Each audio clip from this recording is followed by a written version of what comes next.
El día de hoy iniciaremos hablando de la anatomía orofaringia.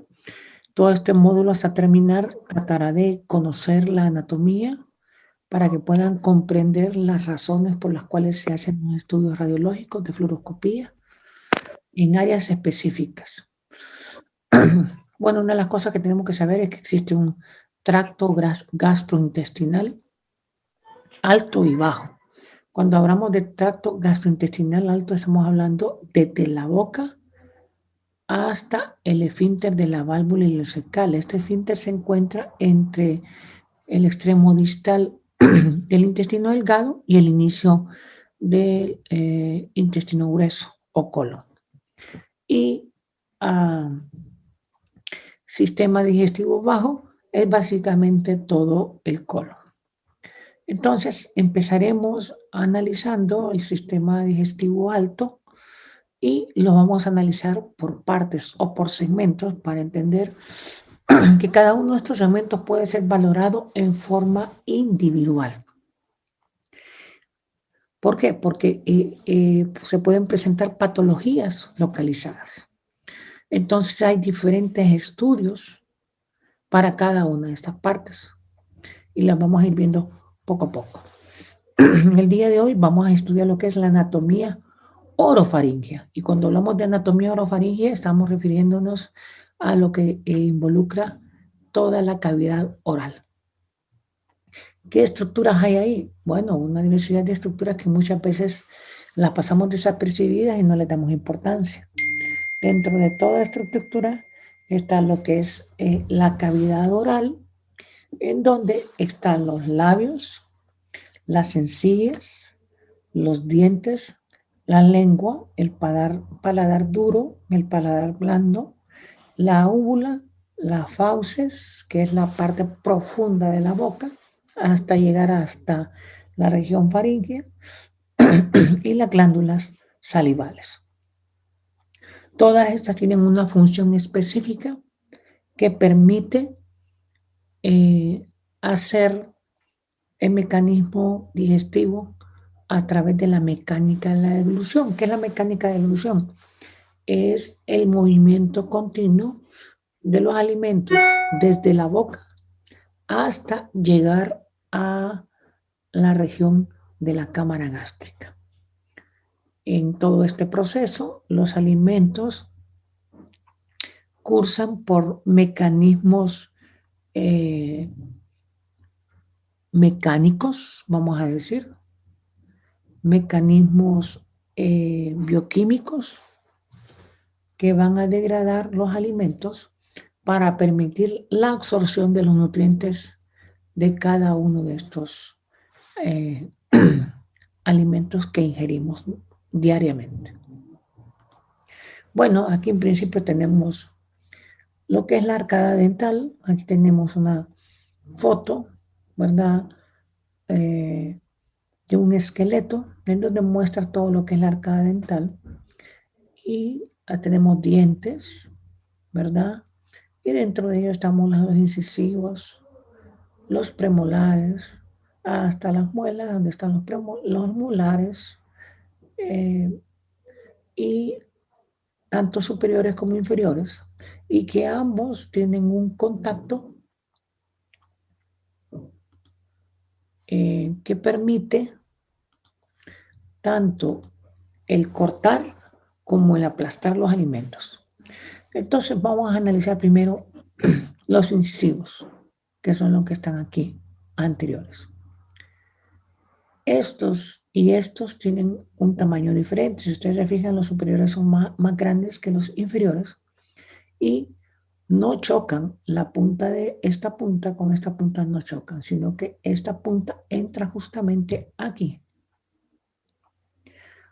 Cuando un alimento, vamos a decir en este momento un pedazo de carne, entra en contacto con los incisivos al tener un mecanismo de entrada del borde anterior sobre la parte media, lo que hacen es una especie de corte, como el corte que hace una tijera. Entonces, el principio fundamental de los incisivos va a ser tanto de los incisivos anteriores como los incisivos laterales, será el cortar. Entonces son los encargados de cortar las aperturas, las carnes, las frutas, etcétera. Cualquier cosa que entre a la boca, ellos serán encargados de cortarla. Una vez que es cortada en fragmentos, pasa a la parte posterior donde están las muelas y en este caso, si las muelas hacen contacto una con otra. En otras palabras, el tercer molar superior hace contacto con el tercer molar inferior y tienen la misma distancia.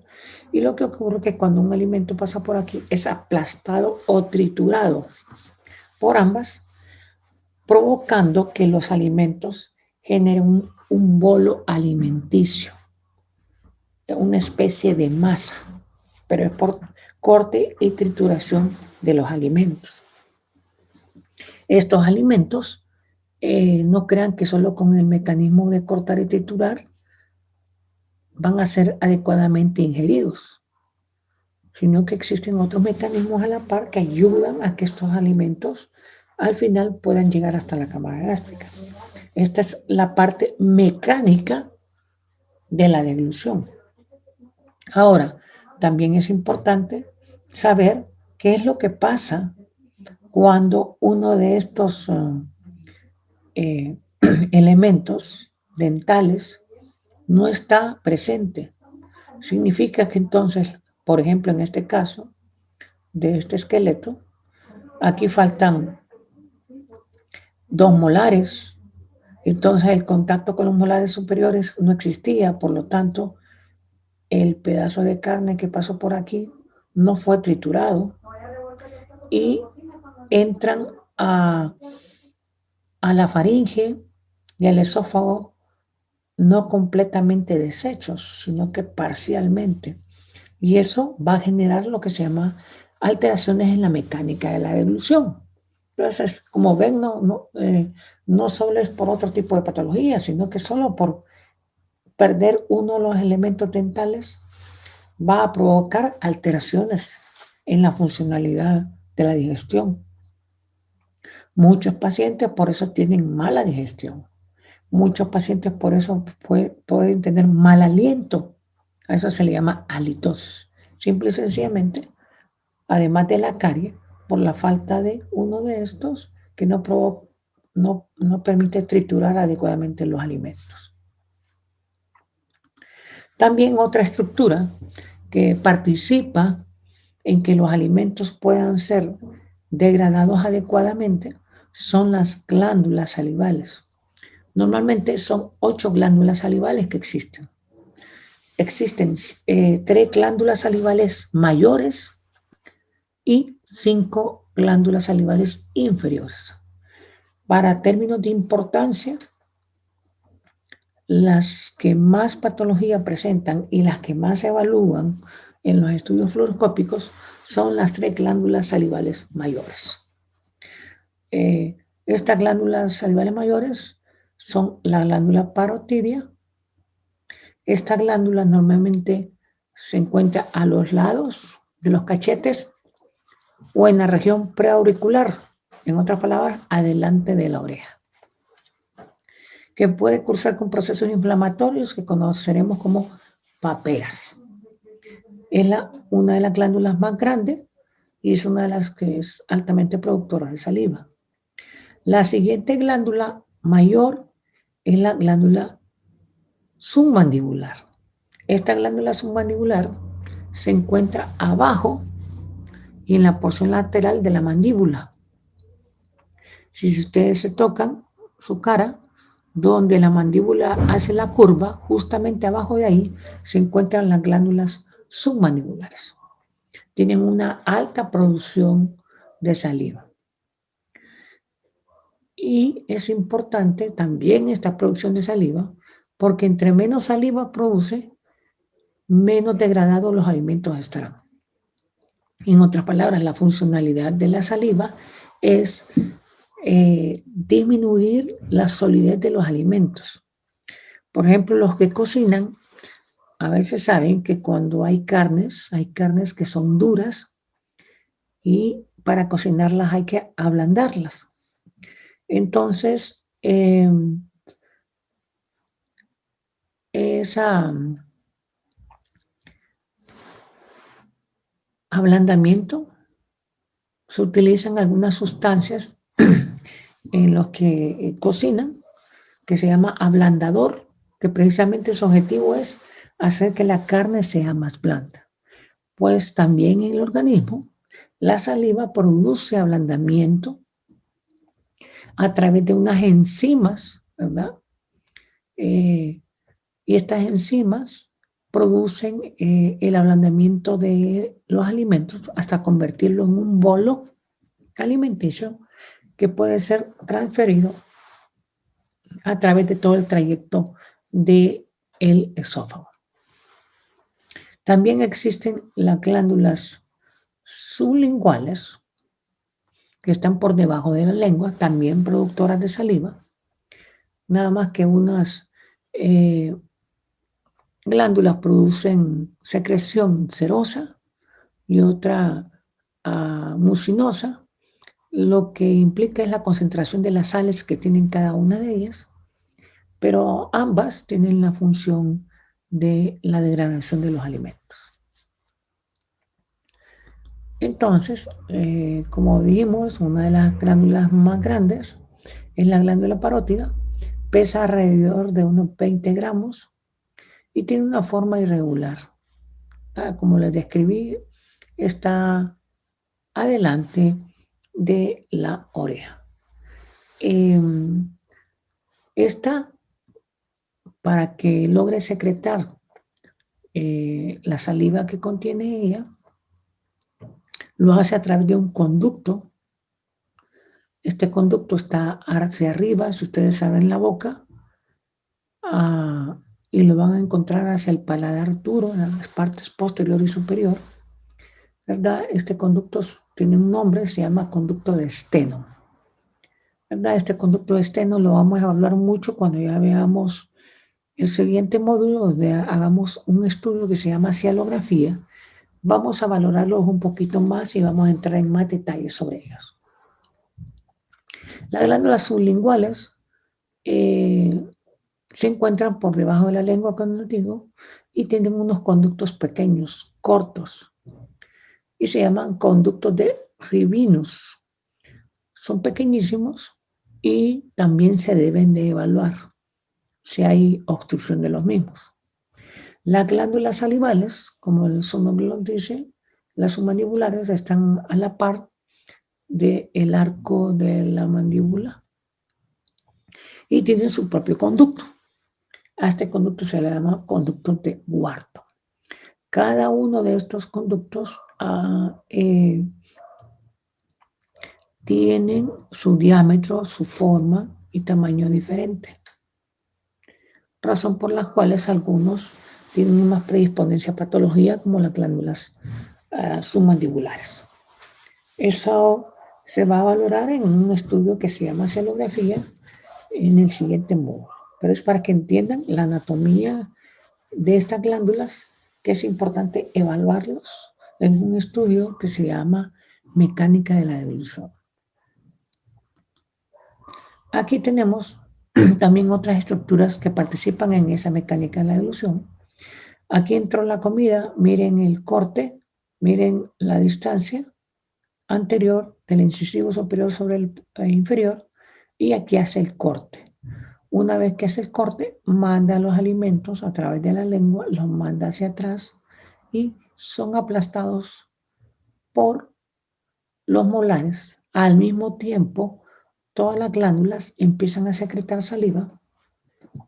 La saliva penetra a los alimentos, provoca con el aplastamiento que se destruya o se destructure el componente sólido y se convierta en una masa que se llamará bolo, el cual será trasladado hacia la región posterior por la lengua. Ese es un mecanismo automático, no nos damos cuenta, pero ocurre. Y inmediatamente la comida es traspasada hacia la faringe. La faringe es la parte de las fauces.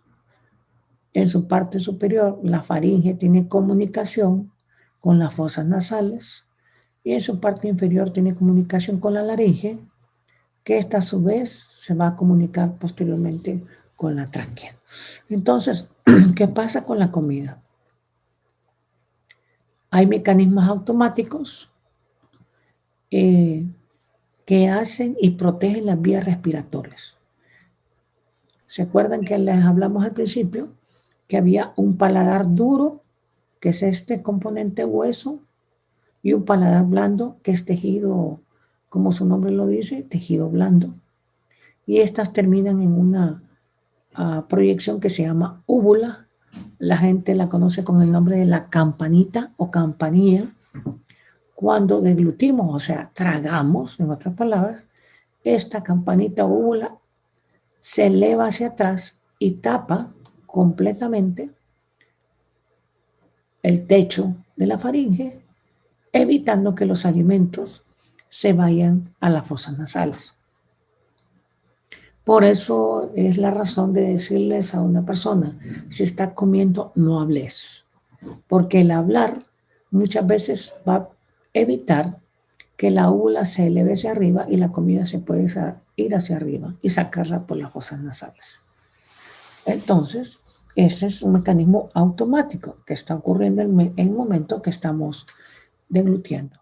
Al mismo tiempo, en la parte inferior de la faringe está la laringe, ¿verdad? Y en esta parte se llama orofaringe. En esta orofaringe, en su parte inferior, se va a diferenciar entre la laringe por otra estructura que se llama epiglotis. La epiglotis es un remanente de tejido con un poco de cartílago que hace un efecto de válvula. Al hacerse hacia atrás, aquí estarían las cuerdas vocales, la laringe, al hacerse hacia atrás y hacia abajo, tapa la laringe, permitiendo que los alimentos pasen directamente al esófago. Si este epíglote no se baja o no desciende, la comida iría parcialmente al esófago y la otra parte iría a la tráquea, provocando obstrucción pulmonar. Todo esto es un mecanismo automático, por eso se llama mecánica de la deglución, porque todo ocurre automáticamente sin poder controlar. Lo único que controlamos nosotros es la masticación, pero lo demás, y un poco de la deglución. De ahí en adelante todo es automatizado. En el momento que es la deglución y la comida entra en la faringe, una vez protegida las fosas nasales y una vez protegida la laringe, los músculos que están alrededor de la faringe comprimen ese espacio, haciendo que la comida descienda hacia abajo y se vaya hacia el esófago. Aquí tenemos una imagen donde están las paredes, ¿verdad? Aquí está la úvula, la epiglotis, esta se baja hacia acá y tapa lo que es la laringe, y esta es la parte anterior del esófago, ¿verdad? Abierto para que ustedes miren las paredes, cómo se comunican con la faringe. En una proyección lateral, esto tapa la laringe y permite que el esófago posteriormente movilice esos alimentos. También hay otras estructuras que trabajan en esa mecánica de la deglución y son una serie de músculos que trabajan en forma automática y otros que trabajan en forma mecánica, o sea, ustedes lo controlan.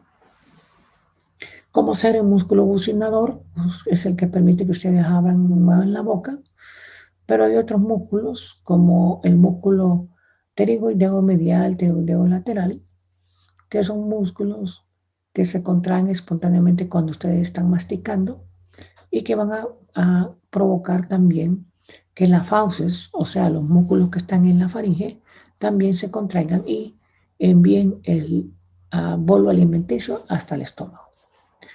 Estas fases, así se llaman fases de la deglución. Algunos lo dividen en 3, otros lo dividen en 4. Se llaman fases de la deglución, ¿verdad? Y hay la fase bucal. Hay otros que dividen esta fase en 2. La dividen en fase oral y fase bucal. Oral cuando está inmediatamente en los dientes y bucal cuando está en la parte posterior de la boca. Y inicia con la compresión del bolo para que peguen el paladar duro. El paladar duro, acuérdense que está hacia adelante. Y la retracción de la lengua. Esto provoca que se vaya al paladar blando. Y en el paladar blando hace inmediatamente que todos los alimentos vayan a ir a dar a la faringe. A esa fase se le llama fase faringea, ¿verdad? Aquí es donde ocurren la elevación de los músculos, estos músculos que les dije, palatofaringio, estilofaringio, y contraigan la epiglotis tapando las fosas nasales. Y esta es la fase faringea. Inmediatamente que los músculos se contraen y bajan el bolo alimenticio, empieza la fase esofágica, en donde se cierra la epiglotis y se activa la unión entre la faringe y el esófago, en donde hay un esfínter. Este esfínter se cierra y manda los alimentos hacia abajo en un trayecto descendente por todo el esófago, ¿verdad? Y la faringe tiene unos músculos que se llaman músculos constrictores faringeos superior, medio e inferior. Empujan todo el alimento hacia abajo, ¿verdad? Y permiten la fase esofágica. Los músculos palatofaringeos, estilofaringeos, son los que hacen que la laringe se reduzca y al mismo tiempo permiten que la epiglotis cierre la laringe y no permite el paso de los alimentos. Todo eso es parte de un mecanismo de deglución en donde hay una parte oral, una parte faríngea y una parte esofágica. Aquí, solo para especificar anatómicamente la cavidad oral, los dientes, la lengua, que participan en la mecánica de la deglución, y posteriormente la faringe. Hay patologías que se circunscriben a la cavidad oral y la faringe. Y esos estudios los vamos a analizar profundamente. Uno se llama faringograma, que es un estudio simple, y otro que se llama mecánica de la deglución, para determinar cuando hay mala alimentación por una deglución inadecuada. Y la mecánica de la deglución, pues lo que va a facilitar es ver dónde está esta alteración. Aquí las fases de la deglución especificadas, cómo van en su proceso, ¿verdad? Desde una fase bucal, miren, está anterior, está posterior, está en la parte posterior ya de las fauces, convirtiéndose posteriormente en una fase faríngea. Miren aquí la úvula tapando la parte superior y miren aquí, ya en este momento, la epiglotis tapando lo que es la laringe y el bolo alimenticio en las fauces, o sea, en la parte posterior de la faringe, permitiendo abrir el esfínter esofágico superior e enviando los alimentos en forma descendente como un bolo para después inmediatamente cerrar el esfínter y que se vaya por todo el esófago, convirtiéndose en la fase esofágica.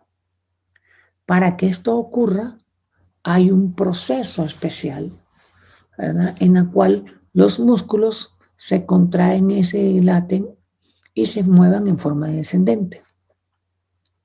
¿Qué quiero decir con esto?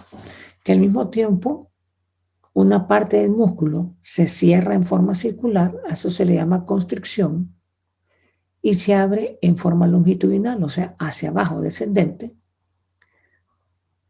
que es una dilatación.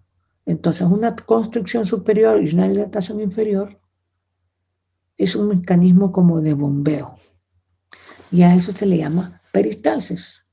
En otras palabras, se cierra aquí arriba, se abre abajo, después se vuelve a cerrar aquí arriba, se abre más abajo, hasta llegar el bolo y llevarlo hasta la cámara gástrica, y a eso se le llama peristaltismo. ¿Cómo funciona el peristaltismo? Pues por las capas musculares que hay en el esófago, y eso lo vamos a ver mucho en esofagograma, que son estudios especializados para eso.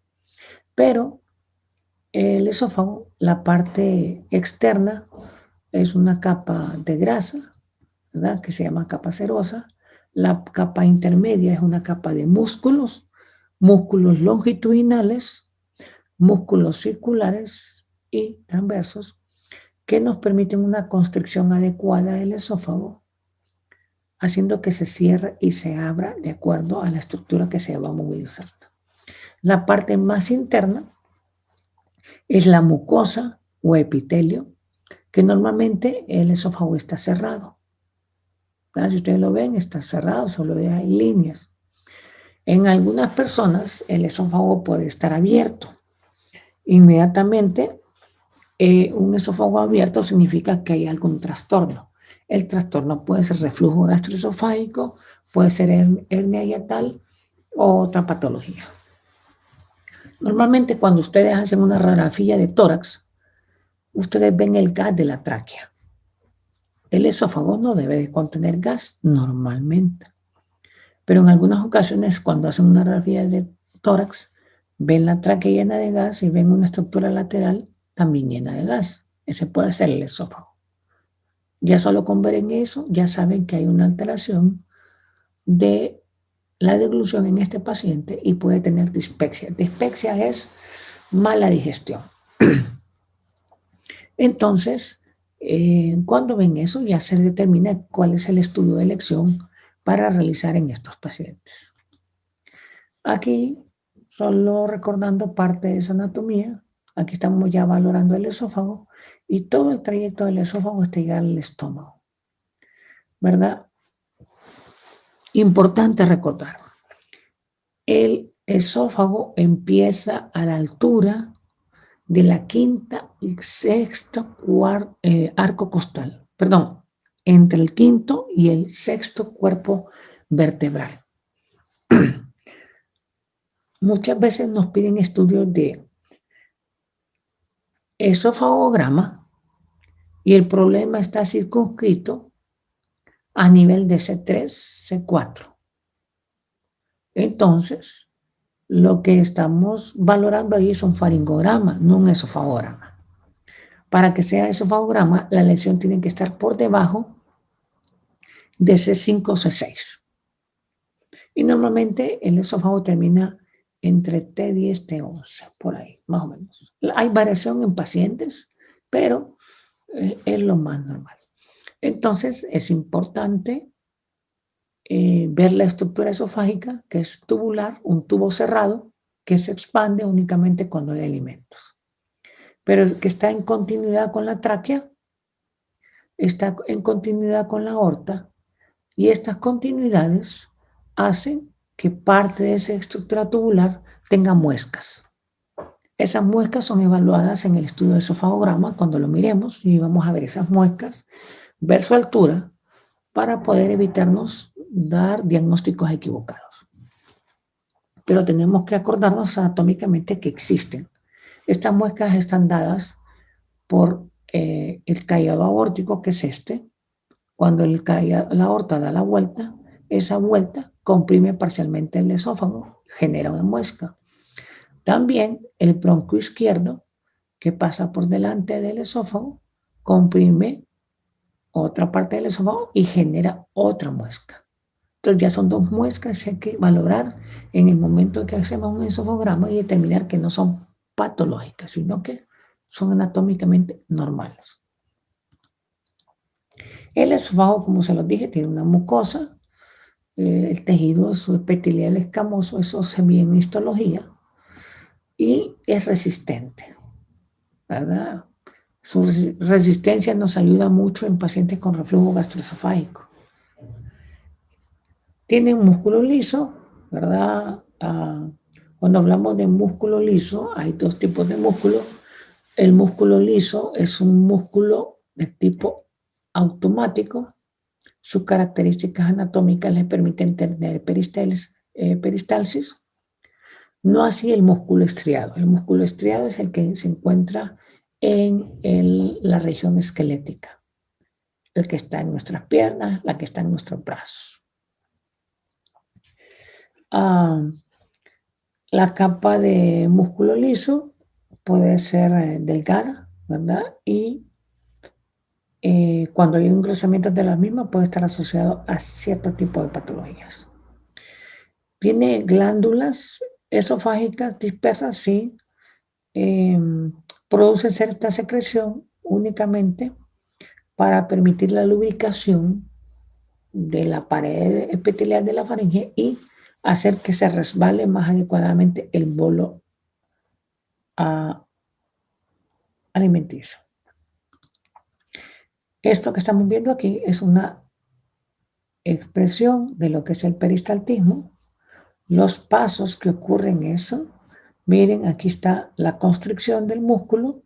Esto ocurre porque hay músculos circulares, se dilatan los músculos longitudinales y permiten que el bolo quede estático ahí. Pero esta constricción se va haciendo continua en este segmento, se contrajo, después el siguiente segmento se contrae, se dilata el siguiente segmento y así, contracción, dilatación, y esto provoca el peristaltismo y el movimiento del bolo a llegar hasta la estructura que se pueda evaluar. Esto va a provocar segmentaciones del bolo, o sea, no entra el bolo automáticamente, sino que provoca segmentaciones y va bajando el esófago en pequeños pedazos, ¿verdad? Permitiendo así que no entre en una forma abrupta al estómago, sino que entre proporcionalmente. Esta peristalsis es diferente en ciertas estructuras. Por ejemplo, no es lo mismo la peristalsis del esófago a la peristalsis del intestino delgado o a la peristalsis del colon.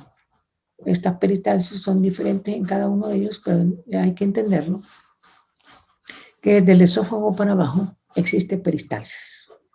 Y esa peristalsis es la que nos permite poder absorber los alimentos hasta excretarlos en las heces. Entonces, todo eso es a través de un peristaltismo que es segmentado en cada una de las estructuras que tienen peristalsis, como ser el esófago, el estómago, el intestino delgado y el colon. Todo es una mecánica de la deglución y eso es parte del movimiento del aparato digestivo, tanto alto como bajo. Bueno, y este es el concepto anatómico que debemos de analizar para cuando hagamos los estudios de cialografía, faringograma, mecánica de la deglución, esofagograma, serie esófago gástrica y serie esófago gastroduodenal.